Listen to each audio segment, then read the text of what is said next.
Sa maman dit, makambo akuyokeli on a culte dans l'église. Tant qu'on a culte, pour maman on passe à Melakuna. Tant qu'on a culte, à mon pasteur comme on va en plein kit. Bobi sonu ayokaki. Pour les musuba comment on benga maman na yeoyo, maman na yeoyo. Pour moi la actrice principale y a clip. Maman comme obima na culte. Et bien li suni batale maman na. Moi na ba menace bandi déjà tant bandi ko poster. Na Instagram. Nena maman wana papa yeko yoka ba comme tuna mwana. Tina ndenge makambo yeko parce que na niveau ya ko publier mwana. Tandis que vous faites des parents qui ont salité, vous avez éducation, vous avez 15 ans, vous avez pourquoi? Et à un niveau, vous réduire le famille. La famille est réduite à $10,000. Pour que vous commenciez à un niveau de montant, vous pouvez estimer pour un problème grave de détournement de mineurs. Vous réduire à $10,000. C'est-à-dire que vous niveau vous allez. Et puis condition et puis Eliane a sa vidéo pour démentir que atika dans la relation te makambalobi eza lokuta etc. Si c'est que Eliane a dit ceux qui vous reprochez derrière, pourquoi vous demanderez à ce qu'on fasse une vidéo ou que makambalobi eza lokuta, ça c'est de 1. Et de 2, si vous reprochez derrière, pourquoi vous envoyez un avocat avec l'argent? Il y avait des manières de récupérer cette situation là. Il vit pas à ça que Michel qui n'est pas autant dans micro, bon menacé. Bino bokasi peut-être bon sunga image à pasteur. On est iné nga zawa na ta mutu mususu ndo menacé yé mutu so benge yo il vit pas dans salle ma bena minto kansaka eza bino. Pour déjà bato ba benga ki avant ba benga comment nani. Bon sunga te. Bon sunga image à pasteur. Et si vous pensez que votre pasteur n'a rien fait, soutenez-le en ramenant des preuves qu'il n'a rien fait. Soyez bolinga vraiment pour sauver l'image à pasteur. Quand beaucoup de bossa la réunion, vous vendez d'abord des problèmes à l'amiable. Bossa les angoté. Les hommes ont comme la justice. La boutique à justice c'est ça. Moussa la boutique ont menacé. Pasteur Moïse, je vais dire quelque chose. Il se reconnaît dans quelque chose dans cette histoire parce qu'il n'a pas été cité pour rien. S'il envoie des avocats dans cette maison-là, c'est qu'il sait quelque chose. Et il y en a qui ont dans la vidéo que les filles soient fortes. Si j'ai fait ça, c'est pour toutes les femmes. Donc, c'est porté garant au foot au coup faire des couloirs. Ce qu'on quitte na yo. Et c'est Bible c'est tonda. Verset c'est quand on tu es zati. Quand Marine de moi, je lui tiens responsable de ses actes. Est-ce que tu comprends moins l'âge de Lia? Le problème, c'est qu'on a tous eu cet âge-là. Mais peut-être il y a la manière dont toi tu avais... On a déjà zémi jusqu'à 2 fois, 3 fois. C'est qu'il y a même un bon sale. Mais pasteur Moïse, il y a quelque chose dans cette histoire. Talande boleli si famille à Batou. Est-ce que moi, non, enfant de Satan, maman, bon, pour quoi c'est dans mon makam? Et si c'était faux, pourquoi que Tinda, avocat, a payé ça $10,000? Ce qui histoire, on est à qui vrai. Bozo linga balate pour nanine. So boye bi ke ba sentiment ba nzoto na bino zo fonctionner normalement. 4h du matin boye réaction mo eyaka. Et moi yo kapela pour ça pena yo vient comme toute autre personne, chose qui est naturelle. Marie-toi.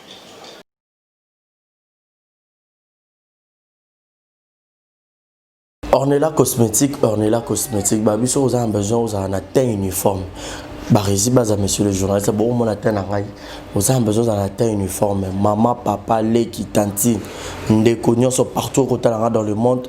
Ornella cosmétique est situé à Paris et ça na mafuta moko approprié pour na ba peau ya couleur nyonso ozala mwindu ozala pembe ozala mutu zali na ba tampo ba tache ba ride et longi déjà cancer et beta on a choko banagi choko on tika na choko bengaka numéro na bango za affiché wana Ornella cosmétique azana kata Paris asala rappela ba make-up ya ba fille moi sur nga rocha ba crayon rocha ba rouge à lèvres et ba couleur nyonso tout make-up ya kitoko ba soin de visage ya bien bengaka Ornella cosmétique madame Ornella azana pona ba soin na bino botala quelques images et puis quelques précisions oh yemoko madame Ornella Arolaxabino. C'est parti play.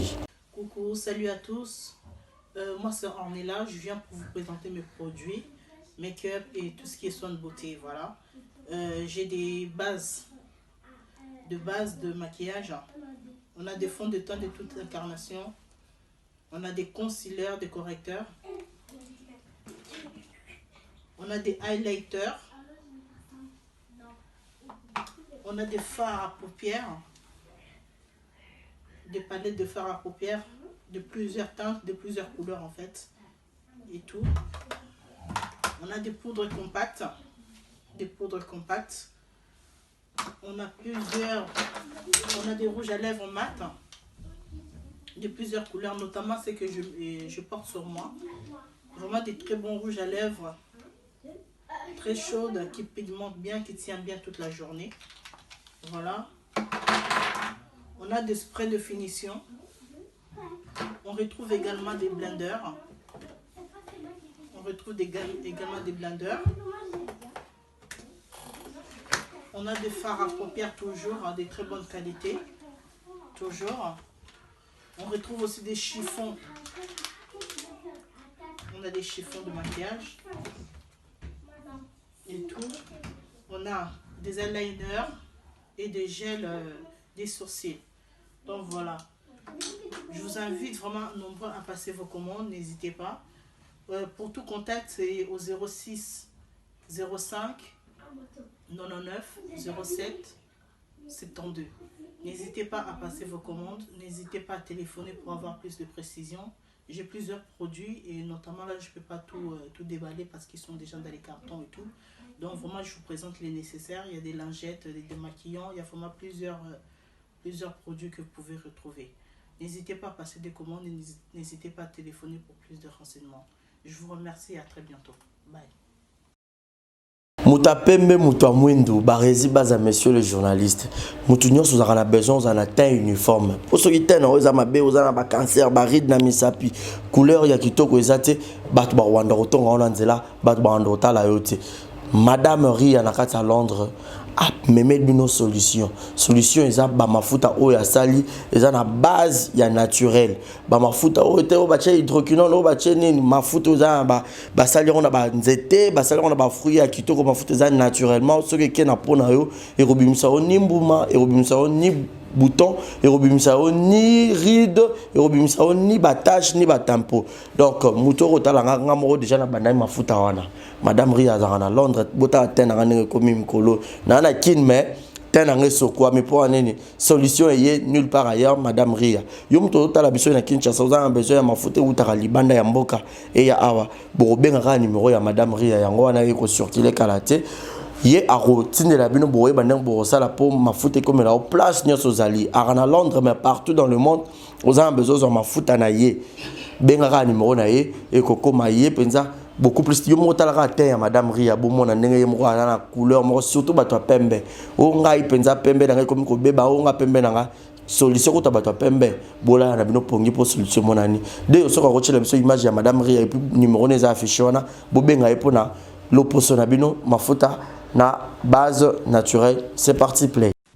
Beauté Oisa Brand Cosmetic UK Oisa produit en toto elonga kabatash sopiliniko zana tema ko ya bien ya propre Oisa produit na ya kosala oyo eza pona maboko pour la batache ya makolope ba genou et ba coude Oisa oil elkendaka na produit en toto. Donc ce que vous intéressé au continue de ce message na WhatsApp. Exemple TV Kitoko, rien à dire. Abonnez-vous massivement sur Exemple TV. Batou Bolinga Nada, encore comme il y a 100 périques, il faut s'abonner. Vous s'abonner à Exemple TV. C'est Exemple TV. Vous s'abonner à la chaîne YouTube. Exemple TV Kitoko, rien à dire. Il y a un exemple à suivre, cette fois-ci Exemple TV. Si on voit exemplaire en autres, il y a s'abonner. Exemple télévision, c'est vraiment un exemple à suivre. Il n'y a pas de polémique, il n'y a pas de conneries, il n'y a pas de... C'est vraiment... Il y a dans la lignée, il y a dans la nzela.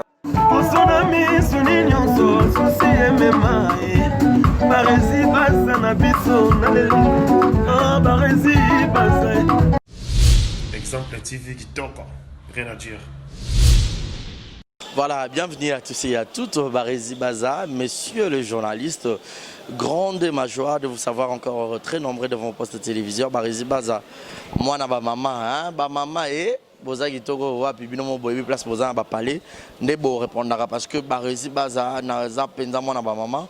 Grand merci à DE à la prise de vue, Yannick Chamba ya Yannick qui est bel et bien mon sponsor, Motema ya Clarisse Ganga, maman sociale, Mama Africa.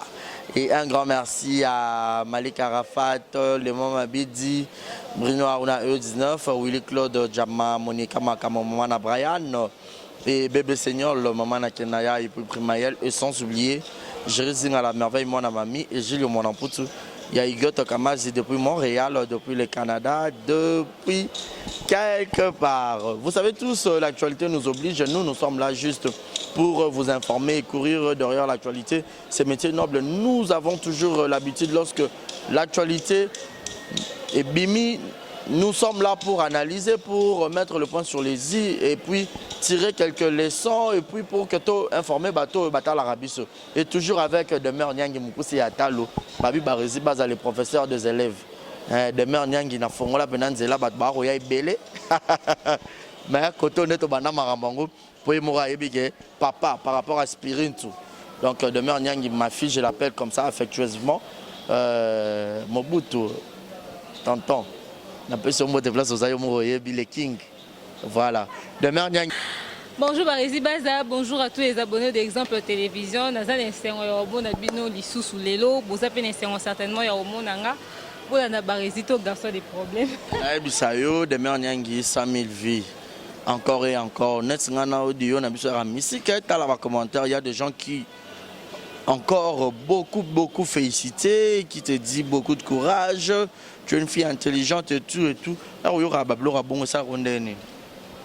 D'abord, merci beaucoup parce que Auto Salara Ebima Aboye, Nenzora Auto Bimisi est touché et captivé Mité Mabatou, c'est ce qui fait le plus plaisir. Merci beaucoup pour la confiance.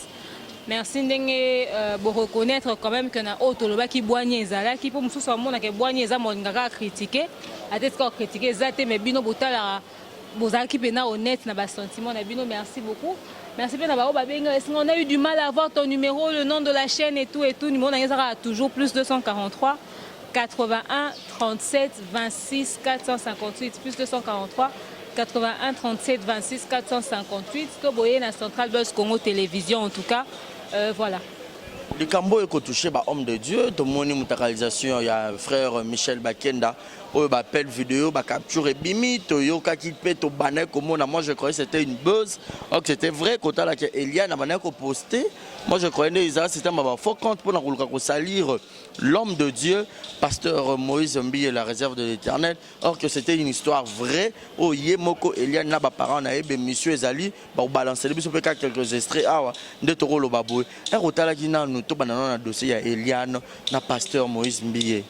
Et rotala qui n'a nous émission tout bandé koyoka na nous qui va poster à roloba na kosala et tout. Bah cancel le roi n'a pas créé la buzz pour garder bien ya Peniel par rapport à mon frère Mike. Mais rotala émission Monique est la réalité. Et tant qu'une femme, qu'est-ce que tu t'es dit? D'abord, en tant que femme, ça m'a fait très mal. En tant que mère, parce que j'ai une fille, ça m'a fait très mal. Ma fille n'a qu'une année, mais n'a projeté déjà la situation dans 20 ans plus tard. Je me mets à la place de cette maman-là qui passe ma casse.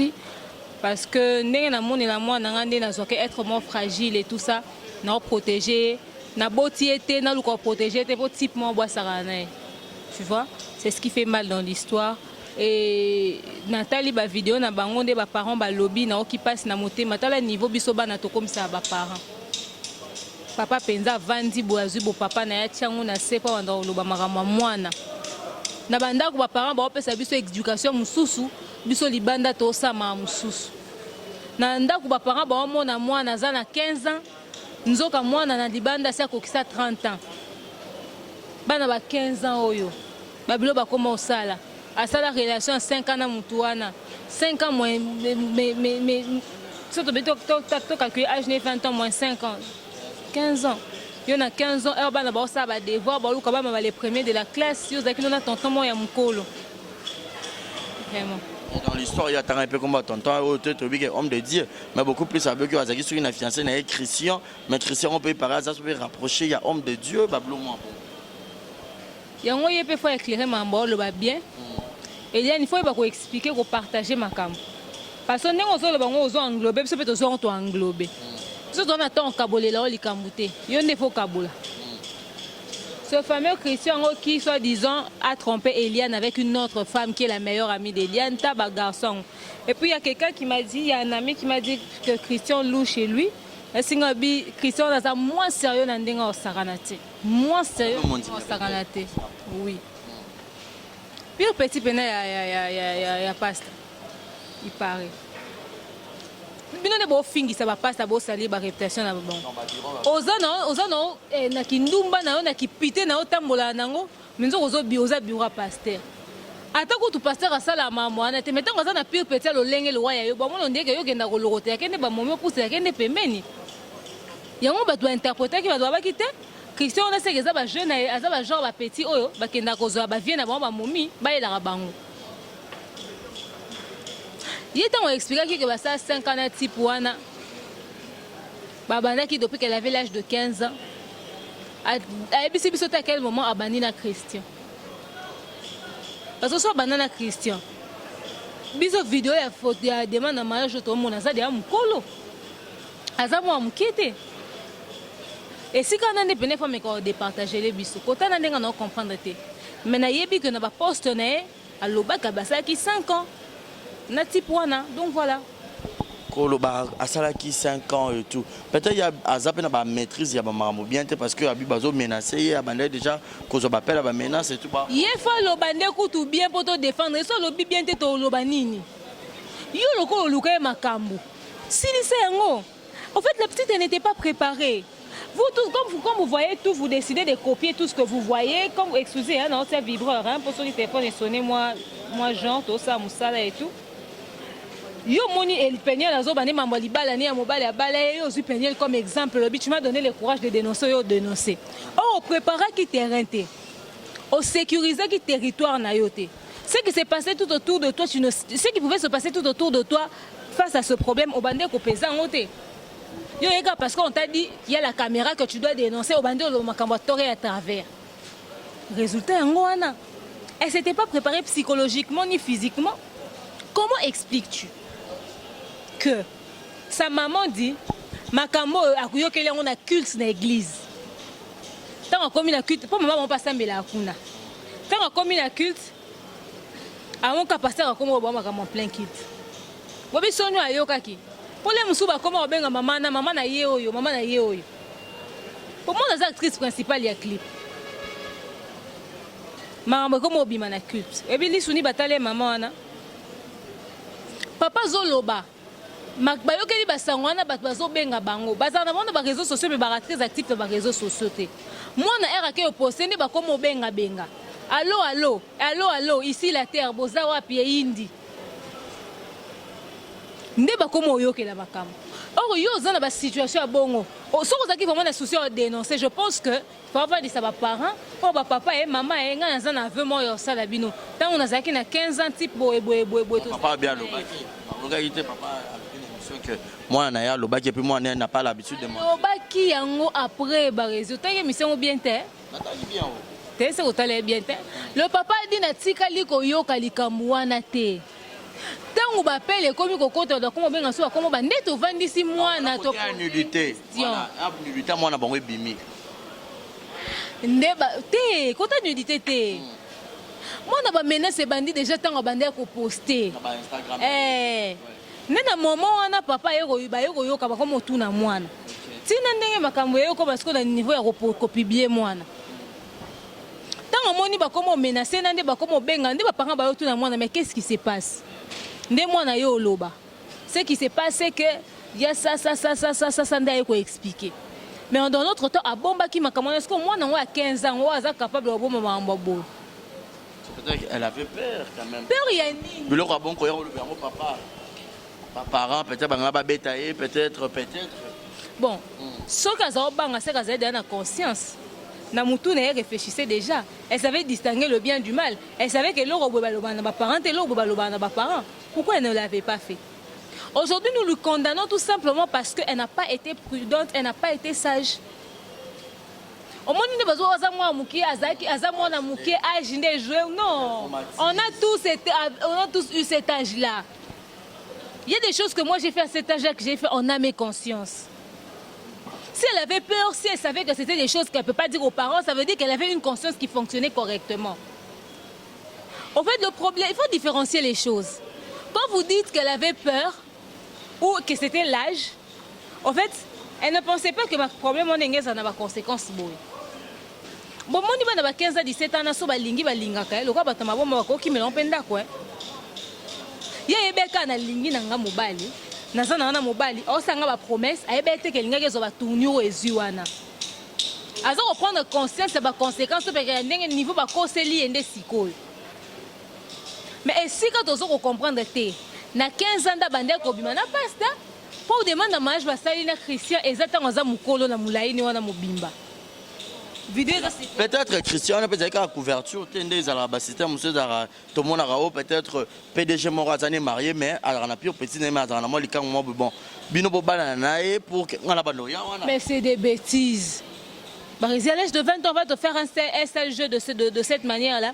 Si moi prometteur libal et tout ça bon yo kana petit ne moi wako ça non. Boya tu pas dans confusion tu vas bima ina pasta bima ina Christian donc on comprend plus. Vous avez décidé de venir parler aux médias mais bolobi ka bienté.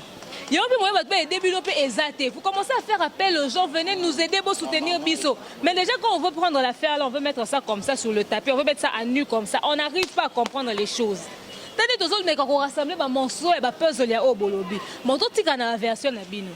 Christian était mauvais, Azaki n'a pasteur. Ok, d'accord. Mes parents boye ba quitter, mes parents boye découvrir aussi ma. Il y a no monde fini ici mes parents. Il y a non tine toi non mon nae, quand on dit on fait moi bonne vie. Etc., etc. Quand je dis bonne vie, je veux dire famille aisée et tout et tout. Or, Azaki n'est un rang social normal. Azana est pauvreté, Azana n'a été tout ça, mais top mais aspect abandé à couper ça. Ba jeune fille elle a matu vu. Boli ko vivre au délai ba moyen na bino. Liban nous perception aspect moko boy. Yango na tika ta ba lo o ba parents na été ba a défi ba parents parce qu'en fait l'image qu'elle a donnée aux gens, les gens pouvaient pas s'imaginer que des parents, ces parents allaient être des parents aussi simples. Ba ko imaginer que ba parents ba parents simples. Papa dans son accident, papa rempli de bonnes manières. Tala niveau zolobana ba maîtriser belé. Bato ba maman na koza ba parents baza ba parents etenga to na sali maman na ba corpulence ne longi. Ese longi ya Eliane. Tande ngoyo fanza ba parents na mambo salité, ba pesa na bango éducation nzoka na 15 ans oza ko telenga na tenga na ba tonton mo bo. Pourquoi? Et un niveau ba réduire respect famille na bino. La famille est réduite à $10,000. Pour que bateau comme à niveau et au cas de la montant, on va estimer on paie Sabino pour un problème grave et détournement de mineurs. Bah réduire à $10,000. C'est-à-dire que bah yebi penako niveau bozaleli. $10,000 c'est un bon à clip. Bah $10,000 c'est un bon à clip. Donc dès yo sali ba vue et sali wana. Makamno se sali wana ba tika la foot à té. On a tenu dans l'église parce que la fille prie à l'église puis dans la jeunesse. Et ce qu'on a quitté dans l'église, bon, il faut un point nikas. On ne comprend pas barési.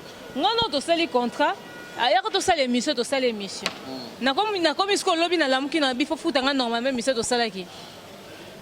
Et cette négociation moi faut tout ça au préalable. Peut-être manque il y a sagesse, tout manque il y a oyoba maramona que ça. Parce que on peut tout dans l'église que na l'église car pasteur na biso na ça na ngai. Non, je pense pas que mon année est un clip.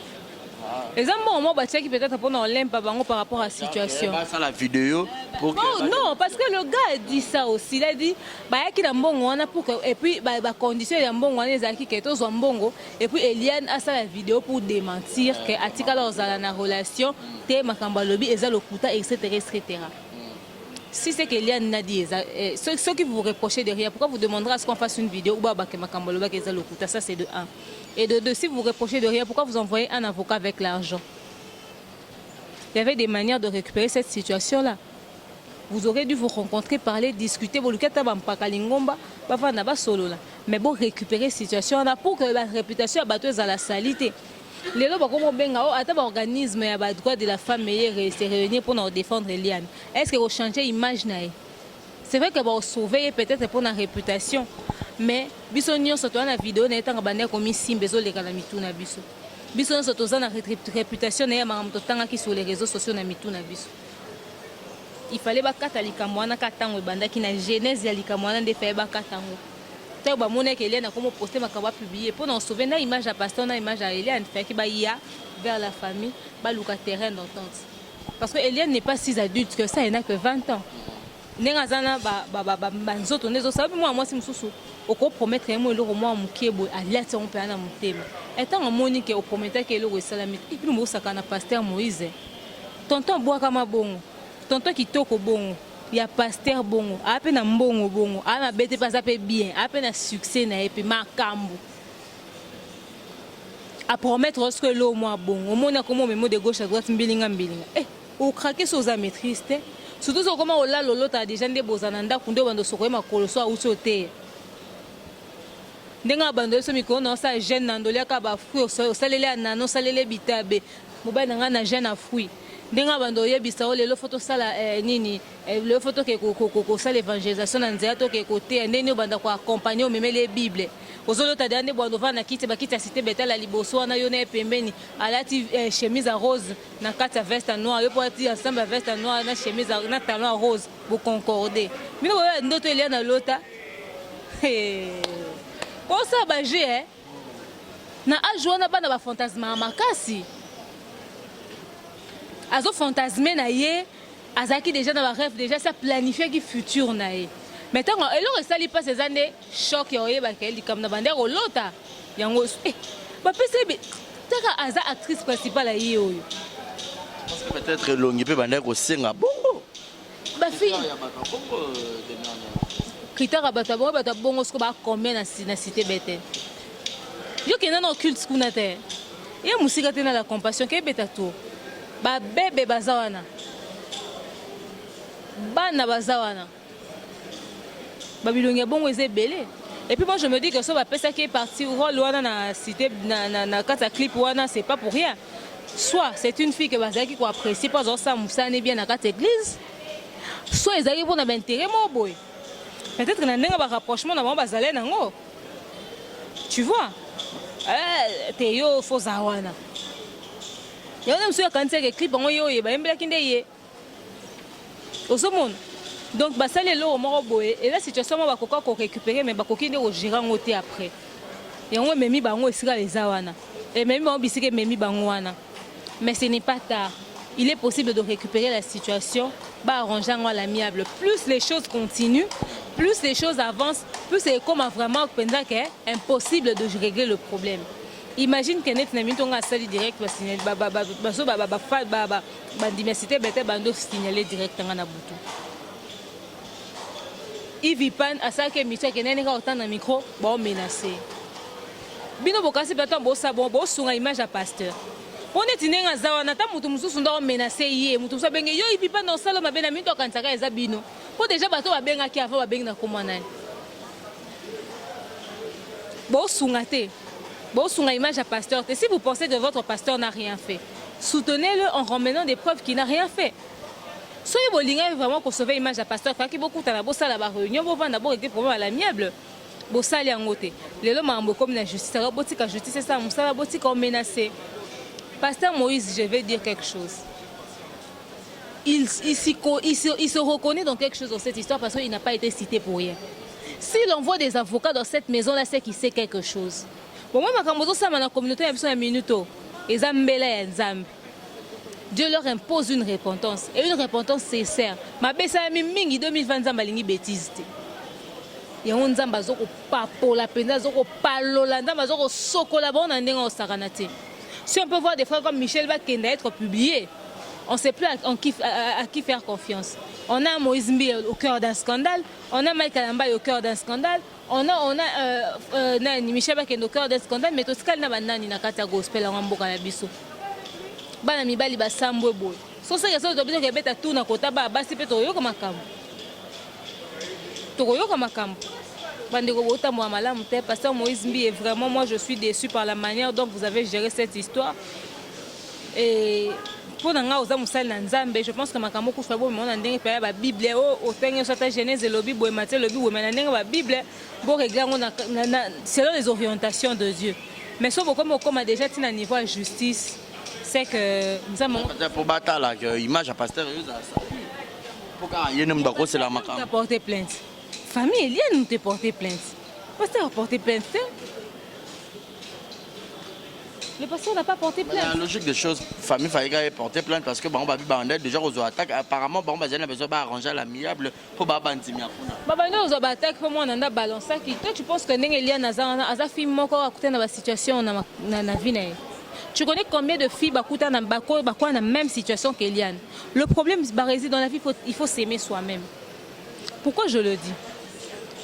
Ngane na bona ko sala na kutena jomo asakani na ngai tout sala na pesa ke bolingwa lenga na nzoto alenga na nyonso na vandi na bi nana yo belela na za saliba muna nga fi mwa yuma nzoka mobali asakana no ndebo na take na koisa maki anzambe limbisanga na koisa maki pesa makasa otelema lobi na ko yesu na bata boete mais au moins expérience on a kutena a servinga de leçon prochainement mutu soina ba alinga ba jabo na yeba déjà que ondika au thème pour ma colosseni au secours aussi minzelo ok. Il y en a qui ont une vidéo que les filles soient fortes. Si j'ai fait ça, c'est pour toutes les femmes. Donc, c'est porté garant au foot au coup faire des coulouses, ce qu'on quitte na yo. Et si Bible c'est tonda, verset c'est quand on tu es zati. Quand Marine moi je lui tiens responsable de ses actes. Est-ce que tu comprends moins l'âge de Lia? Le problème c'est qu'on a tous eu cet âge-là. Mais peut-être il y a la manière dont toi tu avais. Il a déjà zémi jusqu'à 2 fois, 3 fois. C'est qu'il y a des mamans sales. Oui, c'est midi ça là. Yo si on a ndako parents. Pourquoi ni ba fingi le parents? Parents irresponsables. Moi nazaki na ndako na bazemi bino botika lo marquer ngote. Oh. Il y a solo. Tanda bien c'est parents irresponsables. Azaki na ajoana azana capacité. Rappel bane belé pe balonga bazemi na bandako ba parents. Ah bane belé balonga bazemi na age ba parents et yeba na pété. Bane belé bakutana makambo ebele ba age na ndako ba parents et yeba na pété. Donc ana maîtrise à makambo sala. C'est qu'ayeba qui makambo sala. Elle avait conscience du bien et du mal. Alors arrêtez de dire qu'azé moi de ne trouvez pas son âge comme une excuse. Si elle pouvait au moins nous tout condamner pasteur Moïse pour ça détournement de mineurs, mais elle est dans un temps gang elle a pas yeba makambo sala. Elle était capable de bomber Zemi, il y a quoi accepter au long la Zemi 1, 2, 3 fois. C'était la morale, il y a moto bazakina comme son copain, il y a bon. Cité, copain na on même au bon, on diriger, on travaille l'esprit na haute. Quoi et quand on dompter haute, on a puissance moi liko. Certainement qu'à promettre que Babylone moi bon dans ça que ni on sort le bani yo ça là. Tu vois. Mais yo mon content, yo mon déjà tant aux enfants, tu aux enfants na kata likamwa, aux conscience il y a danger à likamwa na te. On va condamner qui? À l'instant où à mon avis que c'était pas net ingane na boyo kasi pas pasteur moi boka mo le roi pasteur Moïse Mbi alingi nga penza to sene ba inane 2 ans na bomba maman biso 5 ans na bomba ka maman biso ko fona beta ata mutu mo lisolo biso to linga ke mobile na nga na zana na beta ata copine nga mo lisolo relation ni ba koyeba te pozo ba ke makambo to sala na kaka yenanga ndeto yebi na nzambe woni za relation ni il y a 5 ans. L'image à pasteur, il pasteur même dans le quand je sors avec toi pour le bélan. Mais si quand on l'a battu pour la nuit, c'est une relation logique, il est appelé à se marier un jour. Déjà, le connaît fait la puce à l'oreille. Qui n'a qu'à autorité morobo yamboka. Abiso que yo bimana ministre mon kolo ba touté. Bête la tête 2 personnes va le battre ba vendre mais non bête à barési. Ne parle pas, n'ose même pas. Bon, image na ye, mais si on a bête à l'issue pour ça, il comme muto yeba net na minute yo. Imaginez que Hélène lo moi comme la question que biso soto ba mamnyo so ezoleka. To surtout que Hélène akoya na nzela. Wa ba so ba mona akoya na nzela kufi ba comme lo te bemba mutu. Akende ko poza ki kaka téléphone sonné bimi akei. Akei ayo songe bembe. Bobina benga kete nzoka peka bakana anda peut-être na mutu wa sake bomba siko mutu ayoki kaza bandika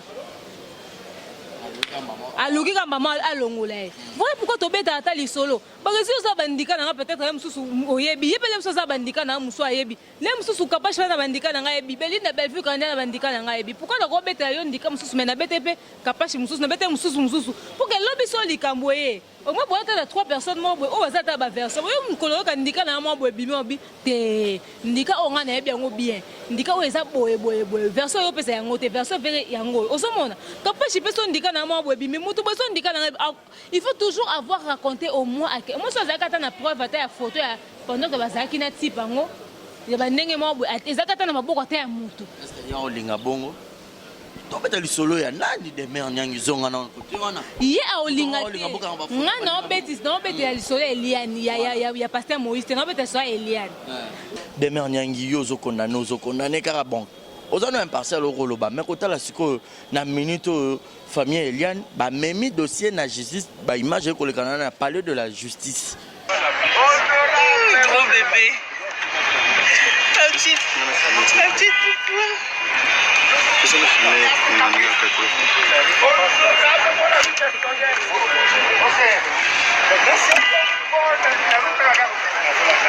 Quelles sont les déclarations de Jimmy? Namanata Oloba Liboso aba journaliste.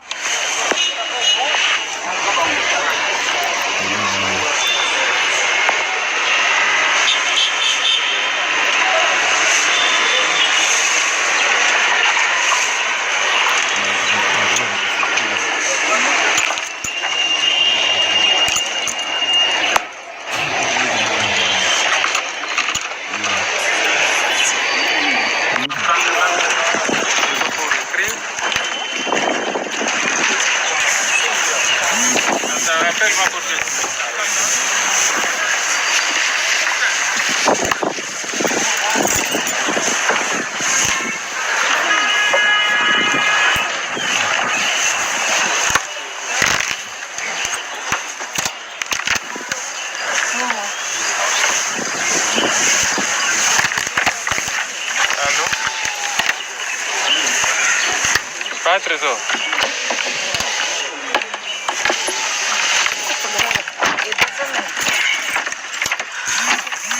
Pardon, s'il vous plaît, s'il vous plaît.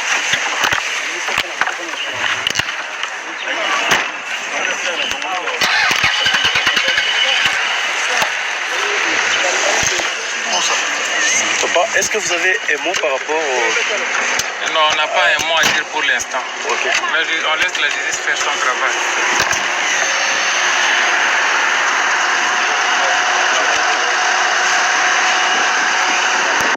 Merci beaucoup, madame journaliste. Moi, c'est maître Justin Lunanga.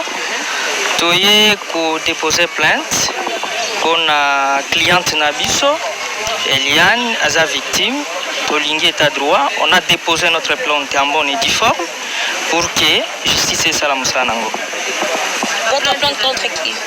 On a déposé la plainte, c'est bien connu. La plainte a été déposée contre le pasteur Moïse Mbie pour viol. Et il y a d'autres infractions dont le magistrat instructeur va commencer déjà le travail pour que les droits soient faits.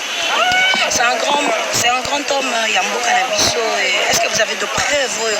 Ils ont l'acquis vraiment que c'est Moïse Mbie qui a fait à ce que moi, Nabiso a violé et tout.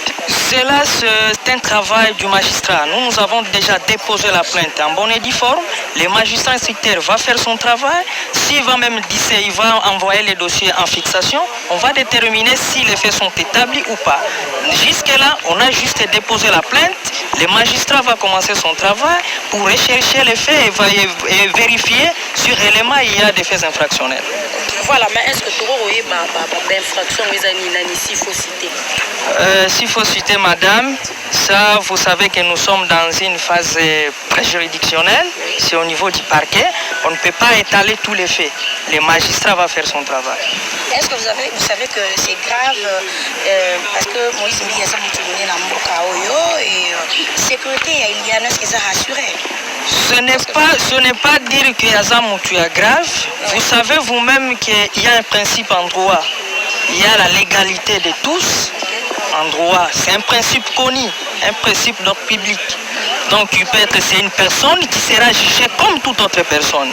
Mais quant à notre cliente est vraiment en sécurité sur le plan judiciaire et même sur le plan physique et social. Maître, par rapport, parce que vous l'avez dit, par rapport à comment Eliane a déjà adulte. Ça, comme je vous ai répondu, c'est un travail du magistrat. Dans les cas de viol, on voit à quel moment où les faits s'étaient passés. Là, c'est un travail du magistrat. On laisse le magistrat faire ce travail. On vous appellera un jour pour vous dire que les faits sont établis ou pas. Voilà, je ne sais pas,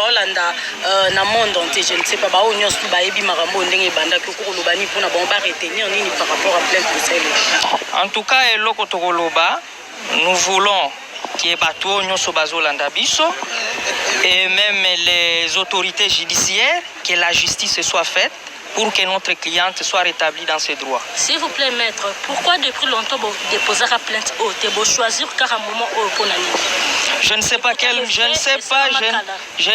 quel moment que vous me dites, madame. Vous êtes dans les réseaux sociaux, vous-même vous connaissez là où le débit du dossier commence.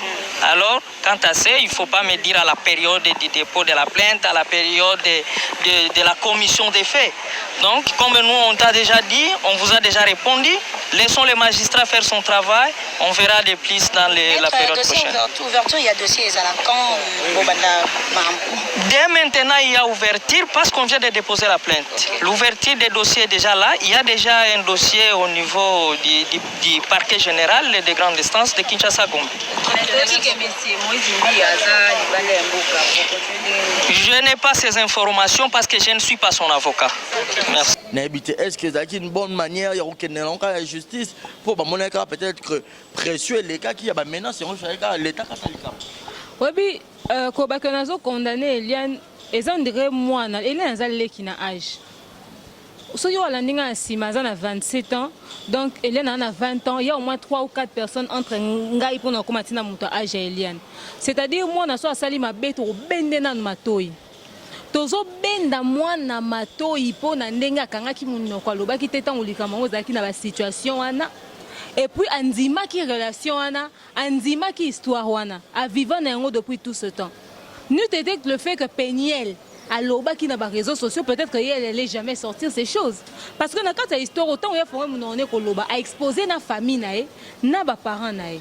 Les autres qui papa tête obi papa. Les autres comme au mituna, bino bozaki wa pito makamo onyo sezo sala. Matina mona longoli na bazemi ya mutu wana. Ozomona, pa famille ba komi exposé. Les gens que je suis en insécurité, je suis menacée de partout parce qu'elle a ouvert sa bouche, elle a parlé dans les médias. Or, au moins, une procédure, on a parlé de la justice. C'était la procédure qu'il fallait avoir dès le départ. C'est-à-dire au saisir avocat, au saisir ni tribunal, plutôt au porter plainte. Ce qui est bon, avant que les canons dans les médias, ce qui est bon, c'est qui viole, ce qu'on considère qui acte comme ça. Il fallait au Kenya nous kuna robande la kuna. Internet règle le problème pour la preuve. Aïe ba bête solution na to lobby to salé le ngombe miso to ko sala to apporter solution. Solution ba ke zongo api na tribunal. Solution ba ke zongo api et pas magistrat. Ozomon biso to lobaka to dénoncer to servir kaka d'appui, c'est-à-dire on est de cœur avec ton soutien mais après on est loin. C'est toi qui vas vivre avec cette histoire-là. Il serait parti dans la justice, aller résoudre ce problème-là là-bas, régler le problème à niveau de la justice. Vous savez combien de bateaux dans la justice? Il y a des personnes publiques connues, des grandes stars, on a mis dans la justice, dans le tribunal, et le problème, peut-être même pas violé. Peut-être que ça va mais régler à niveau de justice entre Bango et c'est pour sauver les deux parties. Réputation on maintenir réputation parce que je vous dis même si dans le niveau de justice résoudre le problème c'est une réputation, une image qui est déjà salie. Il y a la vidéo de Eliane sur tous les réseaux sociaux. Est-ce que la justice a publié vidéo il y a nudité à pasteur Moïse attaque ou régler le problème on a lobby qui yenda violaki yenda salaki non ozomona et comme ma atteinte à la pudeur atteinte à la boye ni bonne vie et mœurs ma rambobele comme na kati. Moi, mon problème à moi, c'est que Eliane aurait dû en parler à ses parents, à niveau de la famille. Quand on a parlé à mes parents, on a dit que bon cas où ils ont bossé, ils ont juge, ils ont dénoncé ma cambo. Quand on prépare le terrain très bien, après boyo obima. Boza de na ba preuve, bo na belément nyonso. Ndé bo bandi o dénoncer. Eliane a bandi na ko dénoncer, yango etie en insécurité. Ozomona. Et si on est na minute au boyer, ceux qui va télémiti va jouer na ba avocat. Comme il niveau comme on a parlé de la justice, on a déposé ma plainte, on a poursuivi judiciaire. Alors pour tous ceux qui pensaient que Eliane était en train de mentir, parce que moi je n'ai jamais pensé qu'Eliane mentait. Moi j'ai toujours dit, elle a fait ça pourquoi? Elle a caché ça pourquoi? Elle aurait dû parler. Je me suis toujours dit que si on cite le nom du pasteur Moïse, c'est qu'il y a une histoire. Ce n'est pas pour rien. Ozomona. Bakota otanga kombo personne publique pamba boite ba réseau ba vandi ka ba ke ko accuser ne lo roman bo pamba c'est le cas qui a wana par hasard à moins que moutongo zo kon vouloir mais du mal à un niveau mais pas possible na meto le ka ba komi na maboko ya justice alors to moni que biso nyo zo to comme ça confiance na justice en mboka na biso mais c'est que pene photo mona pe que justice en mboka na biso comme sala état de droit pene koti na mboka bato nyonso basoccupera na organisme au droit de la femme etc baso boyebi mibeko to mona yango na kati ya makambo oyo to mona ndenge bozo résoudre problème à Eliane parce qu'on peut dire qu'elle a caché des choses parce qu'elle avait une conscience elle savait elle connaissait le nom et le mal et le mauvais et le bon et tout ça on peut dire ces choses mais to ebité niveau il y a autorité yé muto na zana na kati ya Eliane pour ça mibali mususu o kabolo na famille nao neti nga nde nazara boy nayokelaka beaucoup mobile nanga après maman abiso ozomona quand je dis beaucoup c'est parce que il y a quand même une possibilité que nayokele peut-être sur lobby ngelo mususu mais na basi mususu o mobile na lobby yango na lobby c'est comme moi na âge wana o azo ko sala confiance na mobile o azo estimer yo biso moi ça tomber amoureuse ndenga zala ndakoma akizengi nenga ko yiba pona mobile nenga ko kima pona mobile siko to yebi nesko niveau muto wana zaki na autorité na kati ya vie na été au point a bomba babiloko aussi scandaleuse ya modèle wana qu'est-ce qu'il lui a promis qu'est-ce qu'il lui a montré qu'est-ce qui lui poussait à garder ces choses est-ce que c'était des faits juste normal ou il y avait autre chose derrière ozomona le quoi comme na niveau de justice ça justice en mboka na biso confiance mais makamo est servir na ba jeune fille nyonso de leçon et servir na ba jeune garçon nyonso de leçon et servir pe na ba tout nyonso de leçon pour dire que et servir bango de leçon pour dire que muto ata azo sambela muto ata aza en église muto ata aza pasteur aza mo santu te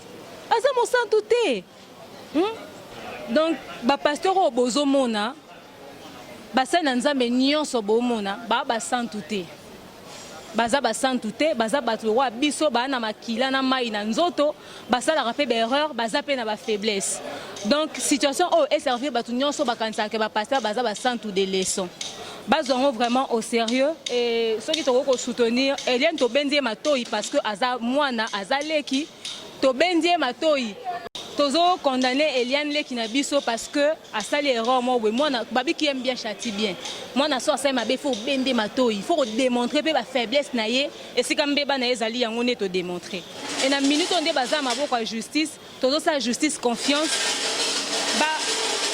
ba régler problème oyo comme il se doit ba kende nango vraiment tina suka mutu na mutu a payé pour na acte à poser et ça te que bokangi mutu mo boye o abomi mutu bo futi so ndem ta ibe sachet na wenze te so ba avocat ya mutu aza accusé et qui a défendre bien ko défendre bien ça problème te la preuve là qui est de contrer au nyonso Eliane et ce que de contrer au nyonso Eliane lobby na sens que ba Eliane a conseillé makambu là on comprend on a tout condamné sous Eliane qui cause tata bat makambo pour une réputation là ce qui va défendre bien c'est-à-dire que par exemple naba o va présenter comme argument et atténuer sentence na ndenga plaignant il y a plutôt accusé na bango muto ba fundi Moïse Mbié et atténuer situation a wana ba futi kasi ba monte en fonction et loko ba condamner les bango parce que na ba époque Eliane azo ba bima na Moïse ngo et ça détournement de mineur Moïse abima qui na mineur c'est ça le problème.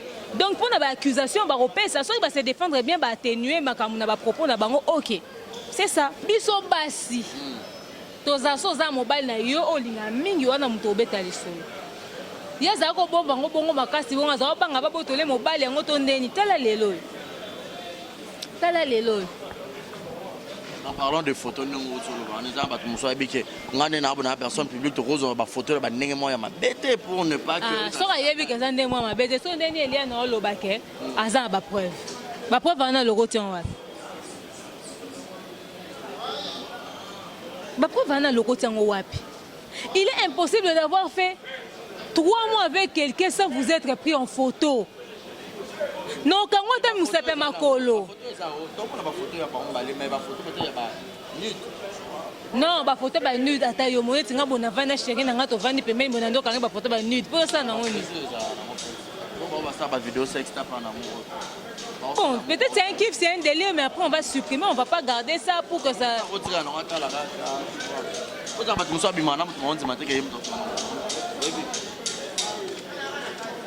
Peut-être les photos nues d'Arose en angoté, mais les photos qui prouvent qu'il y a rapprochement, ça c'est autre chose. Il faut qu'à ne fût-ce que dans la photo qui prouve qu'il y avait rapprochement. Pas des photos normales, tous les monde kangi konde, moi na kangi kana pasteur na ces photos on ne calcule pas. Tu vois. Donc ils ont eu à vivre. Moi je me dis dans cette histoire, hein, Eliane et Moïse ont eu une histoire, certainement. Ils ont eu une histoire, certainement. Mais Eliane, sans réunir toutes les preuves, sans s'être préparée psychologiquement, physiquement, à lancer guerre Moroboé, qui s'est retournée contre elle. Parce que si elle était prête, elle n'a pas peigné la bêta qui a posté dans ma photo na statut, après elle a eu ça l'émission. Elle qui était que attendez dans 1 heure je vais publier, attendez dans 2 heures je vais publier. Non. Elle allait enchaîner les choses. Peut-être que Dieu a utilisé Eliane pour aider les jeunes filles en prison. Peut-être. Mais Eliane aurait dû penser à son futur. Parce que Ata Lelo doit défendre Ndeni. Ata pasteur a sali vidéo à lobby. Je reconnais avoir une relation avec cette histoire et tout et tout. Je reconnais avoir eu une relation avec cette fille. On a eu une aventure, ça a duré telle période à telle période. Je l'aimais beaucoup ou je ne l'aimais pas, j'ai abusé d'elle. Il peut raconter tout ce qu'il veut. Après, dans un coin de nos têtes, sorti qu'on a vidéo Eliane Otomona. Dans un coin de nos têtes, sorti qu'on a le fait que Eliane a qui kuna parce que mon bal monde a maquillé. Après, à se retrouver dans pasteur. C'est toute une réputation qui est ternie. Pour récupérer la situation en athée. Donc c'était à Eliane de réfléchir avant d'agir. Elle n'est pas la seule fille où la situation est bonne aux coma. Il faut que se porter garant que les filles soient fortes. J'ai fait ça pour toutes les filles. Les filles, elles sont pour la nini kasi ceux qui baza mawana na niveau ana. Tant baza qui fait na dossier na plutôt l'intention pour dénoncer ma kambaza. Mais pour la nini tant yo sali vidéo, tout le monde est ta fille monte habit. Moi aussi je me porte garant, j'ai dit. Moi aussi il a abusé de moi. Moussou soit abîmé lobby, moi aussi il a abusé de moi. Yo moni combien de vidéos à bon. Jusque là on a qu'Eliane. Il y a combien de filles qui soutenir Eliane à se retrouver Yemoko. Pourtant, il se dit qu'elle n'est peut-être pas seule dans ce cas. Il y a peut-être d'autres filles qui existent au bazar quelque part dans la même situation. Mais qu'est-ce qu'elles ont fait? Elles se sont dit, Tokoi Samaki, Nzambali Mbisana Telemi, Napopoli Mabele, je continue mon chemin. Mais Yena Oa Salinga, Nzamba Mona. C'est tout, tu passes à autre chose. Tu passes à autre chose. Ça t'évite à toi des problèmes, ça sauve ton image. Réputation basomba. Oui, disons que Eliane est mineure. Oui, c'est une petite fille. Oui, Ayeba qui n'est pas réfléchir, manque à sagesse peut-être. Avant d'être que la mingi mobile, attends mikolo pe comme la bango. Ya na mibali muso abala pena moi sina ki mukolo. Mais à quatre pena contact nion son famille. All linga suto za na famille. All linga suto za all linga lisute. Bazo ko exister. Na kimukolo mais mobile a empêché yo en contact na batu. Akangelo ba porte nyonso. Ils ont existé. Peut-être que c'était ça. Elle aurait dû mieux se préparer pour permettre qu'elle va défendre. Mais pasteur Moïse, il y a quelque chose dans cette histoire. Talande boleli si famille à Batu. Est-ce que moi, un enfant de Satan, maman, bon, pourquoi c'est la moutoumakamu?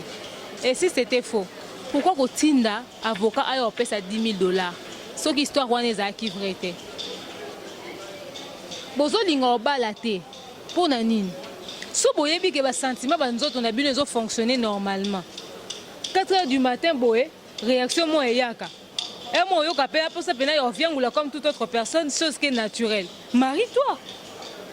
Quand vous fouillez l'impudicité, vous fouillez l'impudicité. Quand vous soyez ferme devant les choses de Dieu. Quand vous avez infidélité, quand vous avez la sanctification, quand vous avez la vie,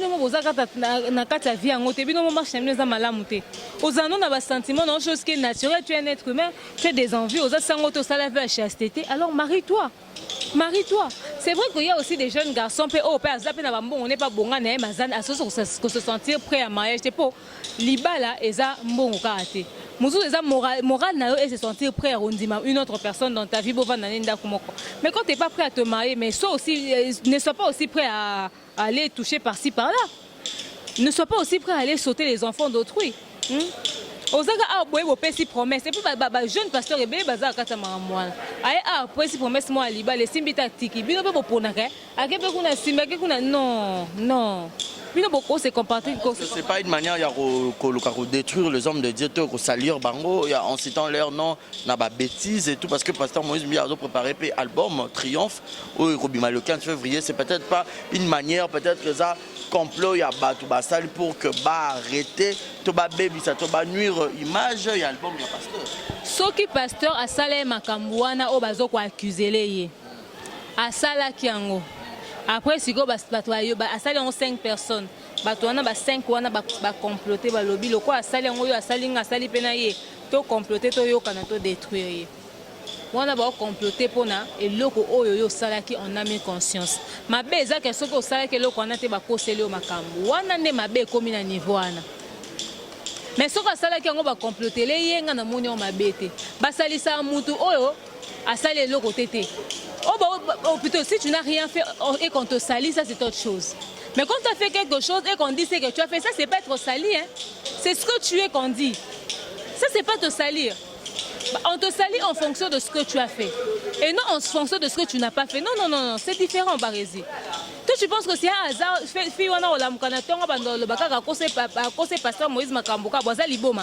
Non, moi je ne crois pas. Non. Histoire de Gégé. C'est pas tata nae, na maman nae. Histoire de Gégé, bima abimisa on nae. Est-ce que c'était un être humain ou avait un kit na binga na yebi keza Gégé to zani na ndako ngapso mbale? Mais histoire Eliane et banena moi nanda bande koloba. Mais les autres mona ba parents ba koti makambo wana. L'histoire te répète qu'Eliane a eu à avoir un enfant et tout ce qui n'est dit.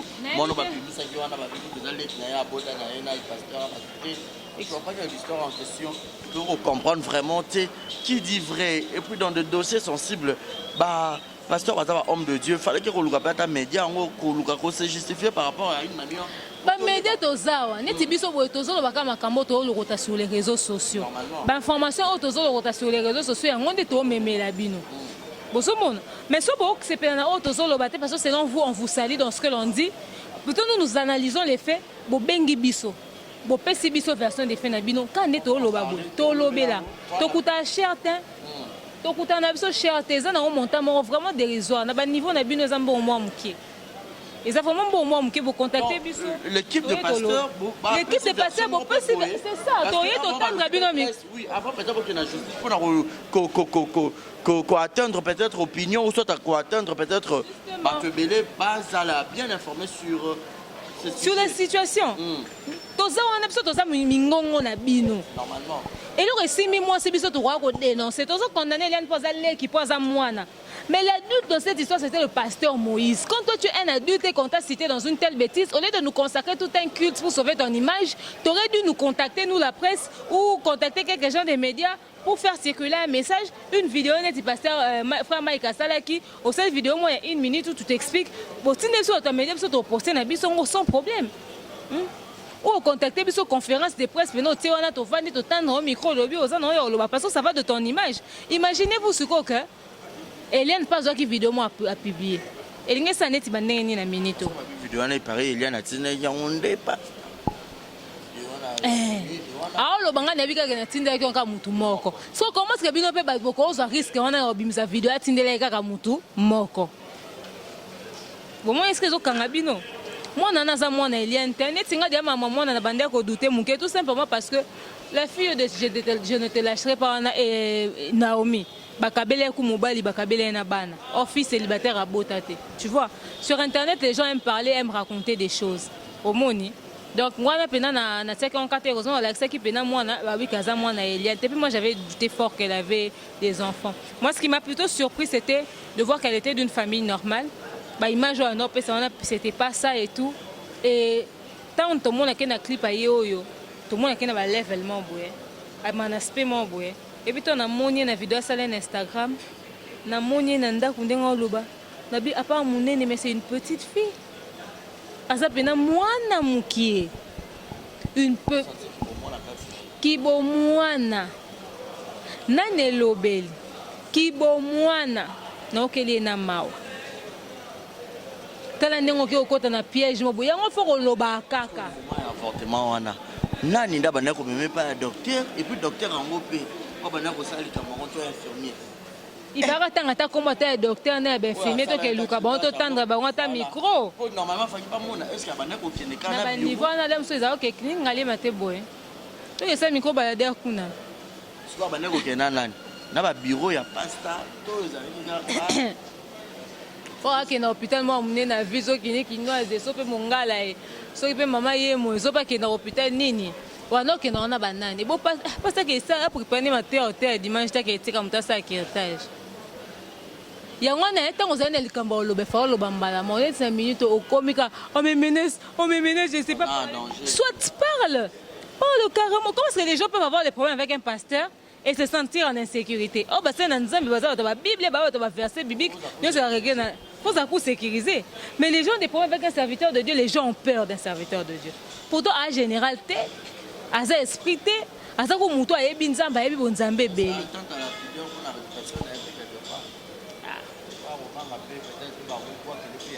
C'est ça. C'est ça, mais il faut gérer les choses avec sagesse, avec beaucoup de maturité. Il y a un il faut y avoir aux sala lelo.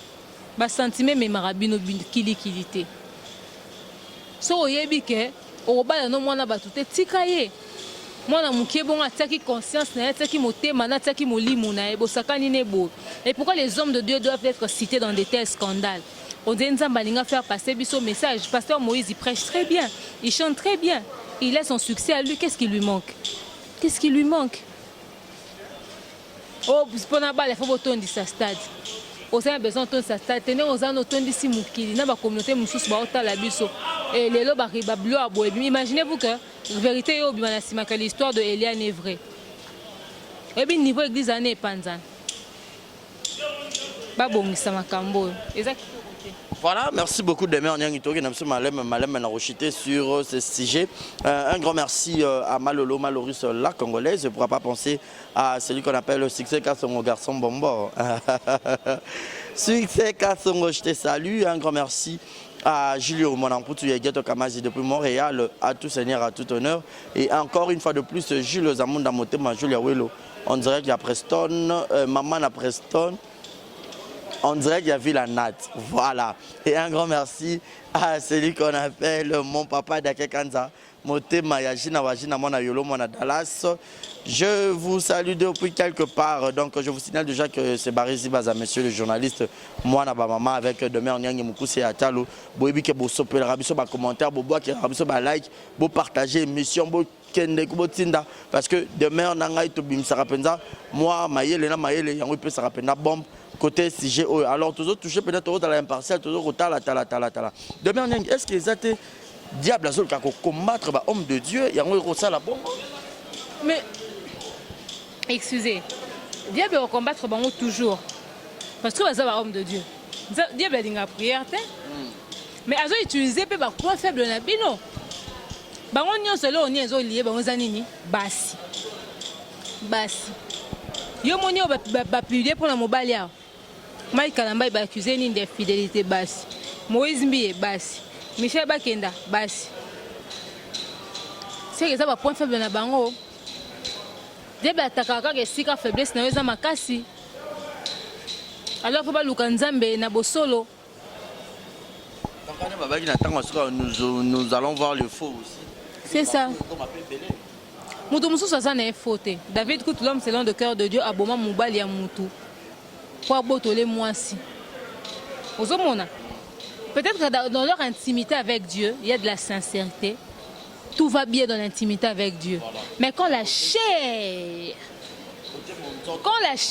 commence à prendre le dessus, c'est là où le bas blesse. On espère que le spirituel domine. Quand tu ne laisses pas accès na ba faiblesse na mususu so za mutu mo so moni ba so paniquer oui que faiblesse nous a bassi mais on préfère passer plus temps na bassi et tout ça et au quoi ça mis une fois on continue dans commission habitude na etc. C'est ce moment que ta chair domine so yebi que chair na domine la faiblesse na za bassi bala cha mwasi na ndako ozaka na ba sentiment ozaka na ba posa osala salango mais yo tango ozo mo que chair na dominera mingi faiblesse no bassi Mais aux autres la raté, aux autres on a stade de martyrs, on a stade vélodrome, on a Tata Raphaël, tout on parle du peuple pour on dit mobile. Bala pekana lo ingeta bala nani? Ya kota baninga na eba divorce ba. Tant osambela nzamba pambola ye nzamba kolisa ministère na ko senga penza mais moi cité. Ba sujet de prière mususu fa intercession. Baza na bana ba fio basambelela ba bilongese kubi. Oh, ça c'est l'équipe d'intercession du pasteur. Na kati ya bonzambe on a parlé langue bima pour na pasteur. On a Dieu m'a dit, oh, Dieu m'a dit pasteur, tu seras appelé à Dubaï pour une conférence internationale. Alléluia. Alléluia pour que Dubaï pour une conférence internationale. C'est un abimiso litato liwana a célibataire tilelo. Mungonga mwana ba te kauka pour ensemble la pour na une équipe intercession na yo robalete. Bolinga ka nzamba tinelo mwana ya mutu mwa mbongo makasi ya motane ya pemba tchaka kabelo tina bassin. Alléluia. Aujourd'hui moi bon après comment on l'a ça biso e baji pa mneti na makolo ça ça maman pasteur. Alléluia ba comme biso peigner la zongi na ba tenue na l'habitude comment tane jeep na muku c'est normal. Moi kata fumbwa na tombo senga nzamba abaksa no croissance na ba ministère na bino bo senga penza ma pesa no basi malamu. C'est ça. Merci beaucoup de Nyangui, mais vite fait côté frère Michel Bakena na habite sur Azara marié toi Azara célibataire. Ah célibataire mais babulo quoi le lengi on a côté la nudité na moya ko like sabana ezate ngala bano ko nsonyo c'est buzz mais côté la pende longi na ye na photo musuzo tsanze pena ke akala moi calvitie o isala lokola hotel pena bi meye et au moins ke pena photo na zaki na soif azaki pena na posa ko yoka ba maramu je frotte tu ne frottes pas doucement pas le bloc le lengo hein na ebisio baseka intimité ba te bimi ba jeter lâcherai pas ba frotte ba c'est grave hein na coucou na ebisi bino si vous le sanga se passe dans cette histoire c'est que et ça me fait rire au fait imaginez le niveau bon biso to ba dans la intimité na bino to mo bolumbu na bino bozo maudire biso quelle malédiction to vent to taba mitakala ya bato o makamunini ba rezibaza o makamunini donc ngani na zaboye na zo pa photo Michel Bakenda na zumango mais pour ne pas ça on a besoin d'un montage sauté ne besoin ça qui vraiment il faut expliquer peuple de Dieu et on débat ça dans nzamba ngwa en tout cas Dieu vous bénit Dieu vous a béni les hommes de Dieu en Dieu les a bénis hein. Vous cherchez Dieu vraiment en esprit en vérité il vous a tout donné tout. Mais vous serez des maris merveilleux pour vos femmes à la maison. Mariez-vous. Nous sommes dans l'exercice na banzo to bana batu kili. On peut savoir exclusivité na mutu moko yaya. To comme ko zoomer photo total bien ce qui par kokani couleur à poso ya wane kokani na poso na yo nzoto to soki loketo ya sene likolo za montage te so ba sangisi ba loketo ya des personnes différentes et va ko c'est le lumino makam. To zo zoomer pour total to zo zoomer. Mais non, faut na mona pour ne opesa sango quel libabe après na butu to comme senga nzambe pardon va to lala. Pour ils a musala na biso. Est-ce vraiment to yela ki makamba boye na média ngo. Il est temps que le gouvernement jette un œil dans ce qui se passe dans les médias. Frère Michel Bakenda, tu m'as fait très mal. Bopa molara bato belé na banzemu na bino, na bamate na bino, beaucoup de jeunes vous prennent pour exemple. Aujourd'hui, qui appellerait encore ses frères pour oyemba na l'église na bango. Heureusement que pasteur Moïse Mbi azan église na ate la rakuna ya kutaza sema be église ne déjà bazalo ko ba fanatique ne numéro 00 pour niveau bazo ko soigner sa biso na ba téléphone pour na dadi na bango. Est-ce que frère Michel Bakenda pour ni ko boma carrière bo yo to no célibataire ils ont un problème te au cause pas kobina na ba kasi te mais so tali bien batu nyonso eza le loko moko déclencher ba boya publier bango batu nyonso eza le loko moi c'est que Peniel ezaki déjà ba antécédent. Au monde, Peniel les a déjà antécédents. Allez, Eliane, tant que Peniel a publié, Peniel a publié et motivé et pas publié. Michel Bakenda a bini. Michel Bakenda a bini na ba. Excusez. Michel Bakenda a bini na ba mécène de pesi pe ba tout candidat. Yo ndenge nyo musena nzambo ko bina ba mécène. Ah musena nzambo oza kuna na vidéo ne. Ba bwaki. Et là, on a qui est lié à quelque chose. Et là, on a suscité réaction. Donc, il passe pour Michel Bakenda, papa Balanayo. soki pena fonctionnera na machine o pena fonctionnera normalement un centimètre sengaka eza efukasi mpenza esalaka ndenge elongo bani bala na yo bando osala yango na ndako ndenge olingi pourquoi oke kotelenganisa yango kokilikili biso nyonso sikoyo to bando omona respect ezalaka nde biso nyonso toza boye biso nyonso nde toza boye respect ezaka mpo olati bilamba na orespecte oyo nayebi oyo eza kati te ozomona neti ramani bato bakoma otuna eke yo na bombingano nyonso tomoni yango wana ti bato bakoba koresume yo na bongo. Ce qui m'étonne dans l'histoire est que les filles qui demandent les vidéos, il y a la nudité, il y a battu. Non, tu es fille, ngana ba garçon. Quand on bosse dans ngana bino, est-ce que vraiment total de vous à moi? Est-ce qu'on peut s'envoyer des photos, des photos et des vidéos nudes? Dites-moi vraiment. Est-ce que c'est le genre de relation que nous avons? Moi, je vous relaie une information, je vous passe une actualité. Cherchez les vidéos où vous voulez. C'est parce que je vous emmène une actualité que je suis censée vous envoyer des vidéos. Yo mo ndeni mwasi na yo to mobile no avandi otindi ya film susu aza mwasi nete otina mobile so aza mobile nete ba vidéo nude. Yo mo esalo no ndeni. Ata ou des actualités concernant une personne publique. Les limites, il faudrait qu'on puisse les imposer quand même à un moment donné. Un conseil en gros pour que tu aies un point final sur ce sujet. Qu'est-ce que Demer Nyangui dira à tout le peuple de Dieu, parce qu'ils ont touché vraiment beaucoup plus le chrétien. Parce que quand tu pagano, tu as divorce, c'est ça la magie, tu as mais beaucoup plus les chrétiens. Et comme ils décourager les sous, même les chrétiens, il n'y a aucune église pour aller. Est-ce que ce sont tous les pasteurs ou soit toutes les églises ou soit il y a bien un message très important pour captiver tout les personnes au Barota la émission Oyo. Vérité plus. Ok, excusez-moi. Au fait, un message que je passerai à tout le monde, c'est de dire que cherchant Dieu en esprit et en vérité, comprenons que ce sont des êtres humains qui ont eu des faiblesses.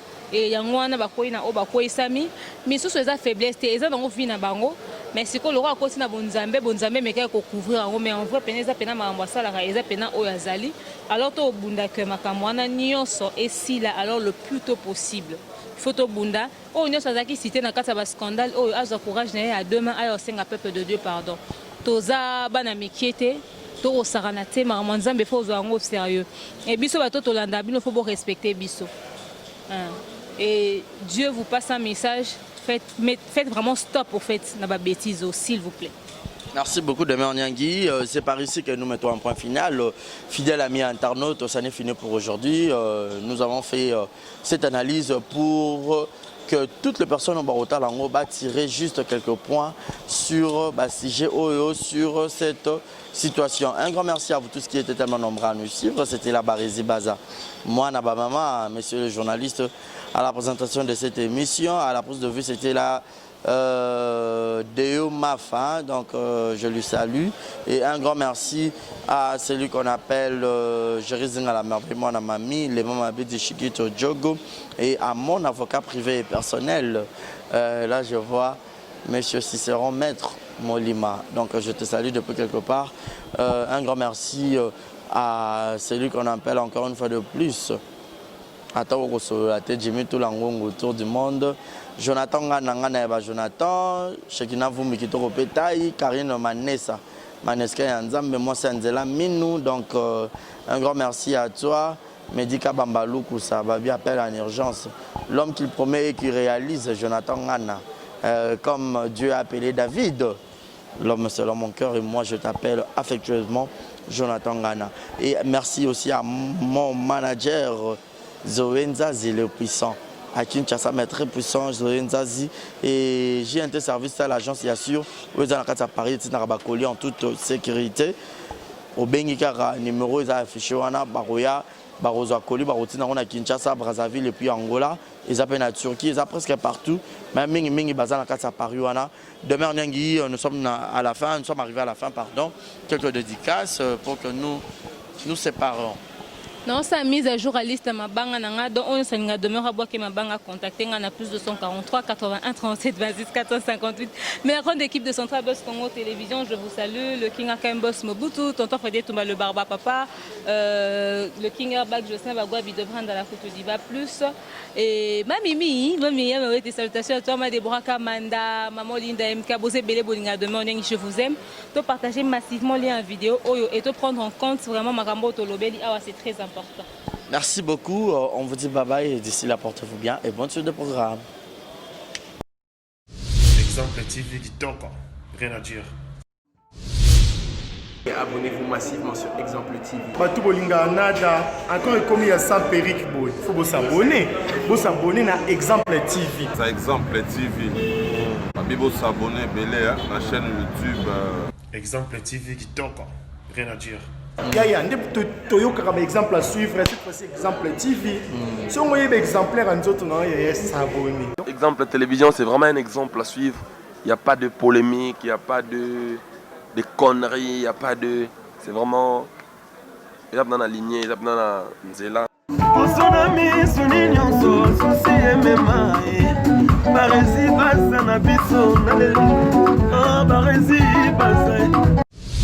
Exemple TV qui toque, rien à dire.